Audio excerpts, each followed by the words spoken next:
안녕하세요. 이동일 목사와 함께하는 매일 성경 큐티 시간입니다. 오늘 우리가 함께 나눌 본문은 이사야 성경 13장 1절에서 22절 말씀입니다.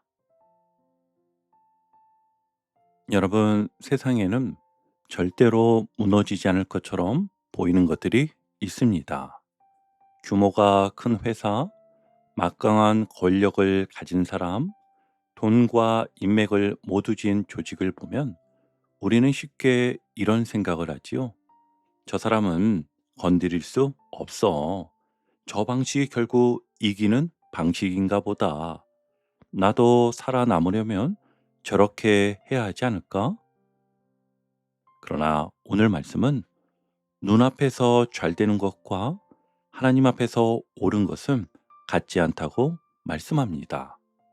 지금 성공했다고 해서 그 길이 반드시 옳은 길은 아니며 힘이 세다고 해서 그 사람이 역사의 주인은 아닙니다. 이사야 1장부터 12장까지는 주로 유대와 예루살렘을 향한 말씀이었습니다. 하나님을 버리고 강대국을 의지했던 백성을 책망하시면서도 남은 자를 구원하시고 또 이새의 줄기에서 한왕을 일으키실 소망을 보여주셨지요. 그리고 이제 13장부터는 말씀의 시선이 열방으로 넓어집니다. 그 첫 번째 대상이 바로 바벨론입니다. 당시 이사야의 시대에는 아수르가 강대국이었고 바벨론은 아직 세계를 지배하는 제국이 아니었습니다. 그런데 하나님은 바벨론이 강성해지기도 전에 그 나라의 마지막을 먼저 보여주십니다. 왜냐하면 하나님은 한 민족만의 하나님이 아니라 모든 나라와 역사를 다스리시는 주권자이시기 때문입니다. 자, 그럼 오늘 본문으로 함께 들어가 보겠습니다. 먼저 1절은 이렇게 시작하는데요. 아모스의 아들 이사야가 바벨론에 대하여 받은 경고라. 아멘. 여기서 경고는요, 가볍게 듣고 지나갈 말이 아닙니다. 바벨론이 반드시 짊어지게 될 무거운 심판의 선언입니다. 그런데 여러분, 앞서 짧게 나눈 바와 같이 이 말씀을 들을 당시에는 바벨론이 아직 세계를 지배하는 최강대국이 아니었잖아요. 이사야 시대의 가장 강한 나라는 아수르였지요. 사람들의 눈에는 아수르가 가장 두려운 나라였고 바벨론은 아직 크게 주목받지 못하던 세력이었습니다. 그런데 하나님께서는 아직 강대국이 되지도 않은 바벨론이 훗날 크게 일어날 것을 미리 보여주시고 동시에 그 바벨론마저 결국 무너질 것이라고 말씀하십니다. 여기에는요, 아주 중요한 의미가 들어 있습니다.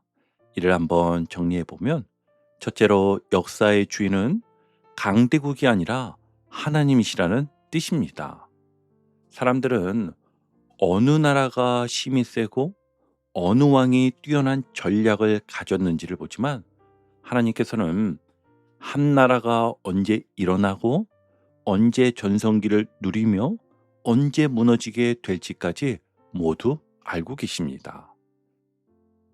그러므로 한 제국이 강해지는 것도 역사의 마지막 결론이 아니고 한 제국이 무너지는 것도 우연히 일어나는 일이 아니었던 것이지요.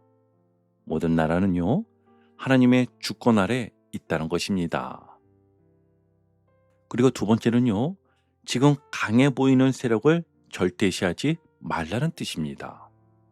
유다는 눈앞의 위협을 피하려고 아수르 같은 강대국을 의지하려 했습니다. 그러나 하나님께서는 말씀하시는 것이지요. 너희가 지금 가장 두려워하는 나라도 영원하지 않고 앞으로 더 강해질 바벨론도 영원하지 않다. 오늘 우리도 이런 비슷한 모습이 있는데요. 돈이 많고 권력이 크고 사람을 움직일 영향력이 있으면 그 힘이 계속될 것처럼 생각합니다. 하지만 하나님께서 허락하지 않으시면 아무리 높이 올라간 권세도 오래 설 수 없다는 것입니다. 그리고 세 번째는 하나님의 백성에게는 두려움보다 믿음을 가지라는 위로입니다. 앞으로 바벨론은 유다를 무너뜨리고 예루살렘과 성전을 파괴할 만큼 강해질 것입니다. 그때 하나님의 백성들은 이제 모든 것이 끝난 거 아닐까? 바벨론의 힘이 하나님보다 더 큰 건 아닐까? 이렇게 생각할 수 있겠죠.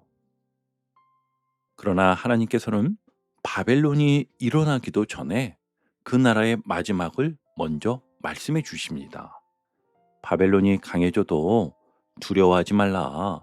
그 나라도 내 손 아래 있고 그 권세의 끝도 내가 정한다.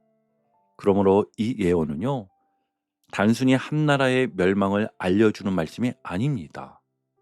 눈앞의 현실만 보고 흔들리지 말고 보이지 않아도 역사를 다스리시는 하나님을 믿으라는 말씀인 것입니다.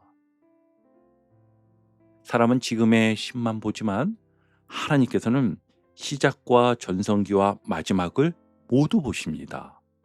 그러므로 오늘 우리가 의지해야 할 것은 잠시 강해 보이는 세상의 힘이 아니라 모든 역사의 마지막을 정하시는 하나님이십니다.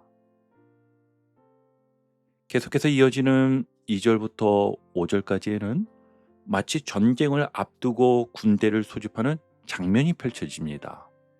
민둥산 위에 기치를 세우고 소리를 높여 군사들을 부르며 손을 흔들어 그들을 바벨론의 성문으로 들어가게 합니다. 그리고 3절에서 하나님께서는 그들을 이렇게 부르시는데요. 내가 거룩하게 구별한 자들에게 명령하고 나의 위엄을 기뻐하는 용사들을 불러 나의 노여움을 전하게 하였느니라. 아멘. 여기서 거룩하게 구별한 자들이라는 표현은 그들이 하나님을 잘 믿는 경건한 사람들이거나 도덕적으로 흠이 없는 군대라는 뜻은 아니고요. 성경에서 거룩하게 구별한다는 이 말에는 하나님께서 특별한 목적을 위하여 따로 떼어 세우신다는 뜻이 담겨 있습니다. 그러니까 하나님께서 이 군대를 바벨론을 심판하시는 일에 사용하시려고 자신의 목적 아래 불러 세우셨다는 뜻인 것이지요. 실제로 이는 17절에 가면 그 군대가 메대 사람임이 더 분명해집니다. 메대 사람들이 하나님을 온전히 섬겼기 때문에 하나님의 군대로 불린 것이 아니었죠. 그들은 자신들의 정치적 목적과 정복의 욕망을 따라 전쟁에 나섰을 것입니다.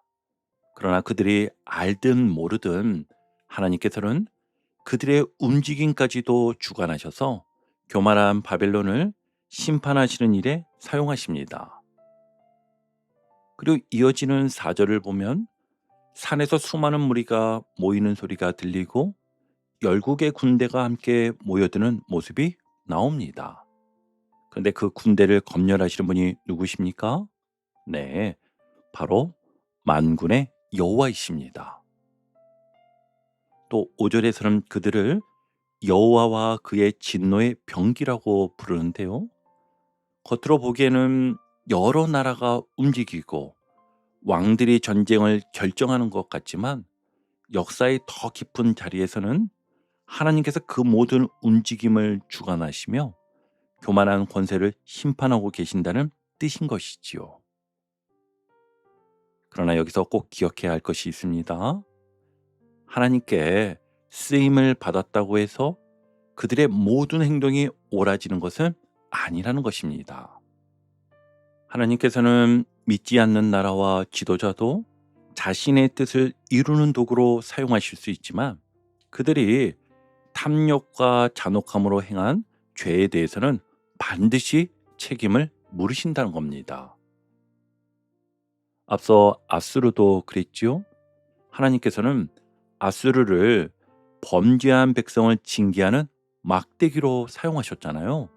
그러나 아수르가 자기심을 자랑하고 하나님께서 허락하신 범위를 넘어 많은 나라를 짓밟았을 때는 그 교만과 잔혹함을 다시 심판하셨습니다. 바벨론을 무너뜨리는 메대도 마찬가지입니다. 하나님의 뜻을 이루는 일에 사용되었다고 해서 그 나라 자체가 의롭다고 인정받은 것은 아닙니다. 하나님께서는 그들을 사용하시되 그들의 죄까지 옳다고 하시지는 않습니다. 그렇다면 여러분, 하나님께서 이처럼 열국의 군대를 불러 모으시는 이유는 무엇일까요? 바로 바벨론을 심판하시기 위해서였습니다. 바벨론은 훗날 유다를 무너뜨리고 예루살렘과 성전까지 파괴할 만큼 강해지는데요. 그런데 문제는 바벨론이 강해졌다는 사실 자체가 아니라 하나님께서 허락하신 심을 자기 것처럼 여기고 그 심으로 다른 나라와 사람들을 짓밟았다는 데 있었습니다. 아무리 강한 제국도요, 하나님께서 허락하신 때와 범위를 넘어설 수는 없습니다. 근데 바벨론은 자신이 세상의 주인인 것처럼 교만해졌고 하나님께서는 바로 그 교만과 강포를 심판하시는 것입니다. 여러분, 도구가 주인의 손을 떠나 자기가 주인인 것처럼 행동하면 어떻게 되겠습니까?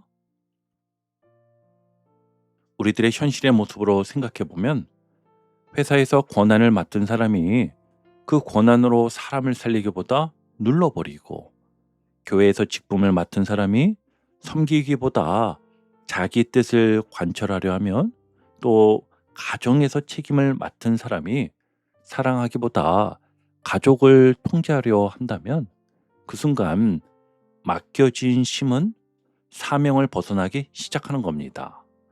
바벨론의 죄가 바로 그것이었던 것이죠. 심을 맡았지만 그 심으로 사람을 짓밟았고 자신이 하나님이라도 된 것처럼 스스로를 높였던 겁니다. 그래서 6절은 이렇게 말씀합니다. 너희는 애곡할지어다. 여호와의 날이 가까웠으니 전능자에게서 멸망이 임할 것이미로다. 아멘. 여기 여호와의 날은요, 하나님께서 숨어있던 악을 드러내시고 그에 합당한 결론을 내리시는 날을 말합니다. 그날에는 강한 손도 힘이 풀리고 담대하던 마음도 녹아내린다고 합니다. 또 해산이 임박한 여자처럼 피할 수 없는 고통이 닥친다고 하지요.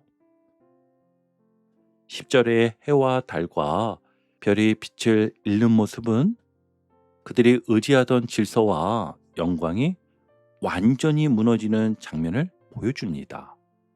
그리고 심판의 이유가 11절에 분명히 나오는데요. 같이 보시면 내가 세상의 악과 악인의 죄를 벌하며 교만한 자의 오만을 끊으며 강포한 자의 거만을 낮출 것이며. 아멘. 여러분, 바벨론의 핵심 문제는 단순히 큰 나라였다는 데 있지 않았어요. 자신의 성공을 절대화하고 힘이 있으니 자신이 옳다고 여기며 사람을 목적이 아니라 수단으로 취급했다는 데 있었습니다. 12절에서 하나님께서는 사람을 순금보다 희소하게 하고 인생을 오빌의 금보다 희귀하게 하겠다고 말씀하시는데요. 여기서 이 말씀을 거꾸로 한번 생각해 본다면 바벨론이 어떤 세상이었는지가 눈에 보이게 됩니다. 사람보다 금이 귀했고 가정보다 성공이 중요했으며 한 사람의 눈물보다 제국의 성취가 더 중요했던 세상이었던 것이지요. 하나님은 그런 질서를 그대로 두지 않으십니다. 돈 때문에 사람을 버리고 성과 때문에 동료를 짓밟고 체면 때문에 가족의 아픔을 외면하는 삶은 겉으로는 올라가는 것처럼 보여도 안에서는 이미 무너지고 있는 바벨론인 것입니다. 자, 이제 두 번째 단락인데요. 14절부터는 심판이 닥쳤을 때 바벨론 안에 있던 사람들이 흩어지는 모습이 나옵니다. 같이 보시면 그들이 쫓긴 노루나 모으는 자 없는 양같이 각기 자기 동족에게로 돌아가며 각기 본향으로 도망할 것이나. 아멘. 제국이 강할 때는 수많은 민족이 그 힘과 풍요를 바라보고 모여듭니다. 그러나 위기가 닥치자 함께하던 사람들은 뿔뿔이 흩어지지요. 힘으로 묶인 관계는요, 힘이 사라지면 함께 무너집니다. 이익으로만 이어진 관계는 이익이 끝나는 순간 쉽게 끊어지게 됩니다. 이어지는 15절과 16절에서는 전쟁이 남기는 참상을 매우 고통스럽고 두려운 언어로 보여주는데요. 이 말씀은 폭력을 가볍게 여기게 하려는 말씀이 아닙니다. 오히려 제국의 탐욕과 강포가 끝까지 가면 죄 없는 가정과 아이들까지 얼마나 처참한 고통에 휘말린지를 드러냅니다. 죄는요, 한 사람 안에서만 끝나지 않습니다. 한 지도자의 교만이 공동체를 무너뜨리고 한 사람의 탐욕이 가족 전체를 상하게 하며 한 세대가 신과 돈만 숭배하면 다음 세대가 그 무거운 값을 치르게 되는 것이죠. 이제 17절에서는 하나님께서 메대 사람을 일으켜 바벨론을 치게 하신다고 말씀하십니다. 보라, 은을 돌아보지 아니하며 금을 기뻐하지 아니하는 메대 사람을 내가 충동하여 그들을 치게 하리니. 아멘. 돈으로 모든 것을 해결하던 바벨론이 돈으로 움직이지 않는 상대를 만난 겁니다. 바벨론이 자랑하던 금도 권력도 화려한 성벽도 하나님의 심판을 막아주지 못합니다. 그래서 19절은 바벨론을 열국의 영광이요 갈대아 사람의 자랑하는 놀이개라고 부르는 것이지요. 그만큼 아름답고 화려했지만 결국 소돔과 고모라처럼 무너집니다. 그리고 마지막 20절부터 22절까지는 그 화려한 도시가 사람의 거처가 아니라 들짐승과 타조와 들량과 승냥이와 들깨의 자리가 되는 모습을 보여주고 있지요. 한때 음악과 웃음소리가 가득했을 궁전에 이제는 들깨의 울음만 남아 있습니다. 이 장면이 말하는 것은 분명하잖아요. 하나님이 없이 쌓아 올린 영광은 영원하지 않다는 것입니다. 여러분, 사람을 짓밟아 세운 성공은 오래가지 못합니다. 교만이 높이 올라가는 심처럼 보이지만 사실은 자신을 무너뜨리는 시작인 것입니다. 그러나 이 말씀은 바벨론에게 눌려 살아갈 하나님의 백성에게는 두려움만이 아니라 큰 위로이기도 하지요. 저심은 영원하지 않다. 너를 억누르는 권세가 역사의 마지막 말이 아니다. 하나님께서 반드시 악의 끝을 정하신다. 경제적인 어려움이 끝나지 않을 것 같고 관계의 상처가 평생 나를 붙잡을 것 같으며 질병과 가족의 병환이 너무 커 보여도 그 고통이 하나님보다 크지 않습니다.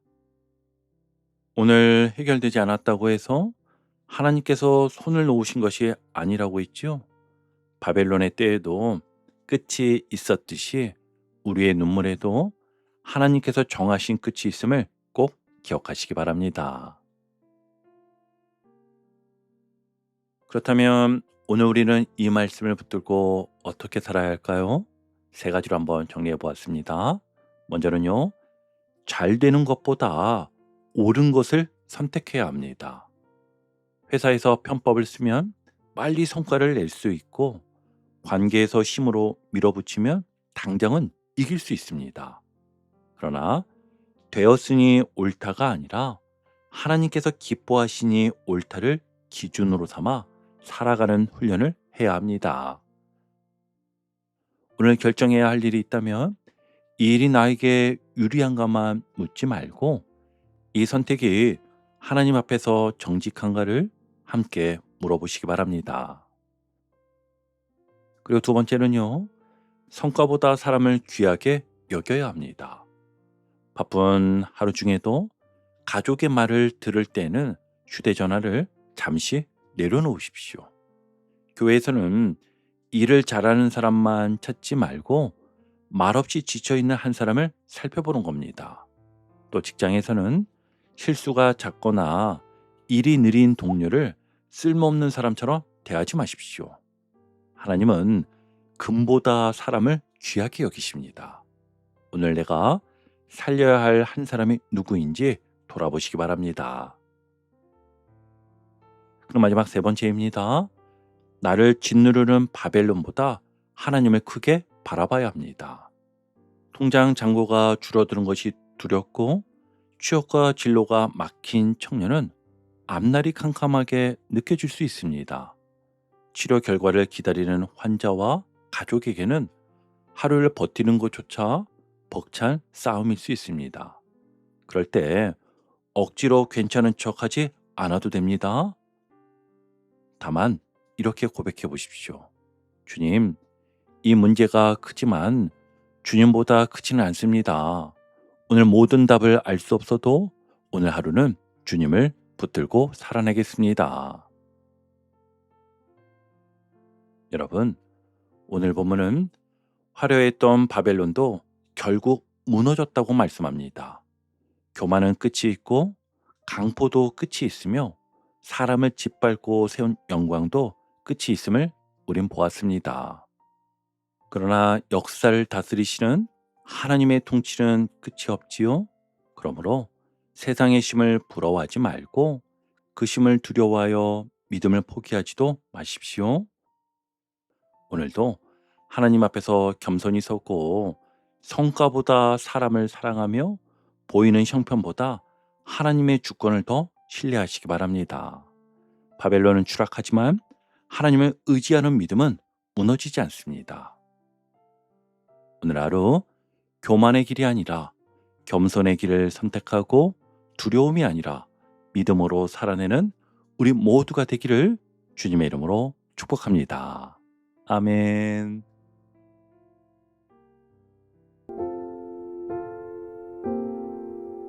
오늘도 복음의 기쁨과 확신으로 승리하는 하루 되시길 축복합니다. 함께 해주셔서 감사합니다. 내일 큐티 시간에 다시 뵙겠습니다.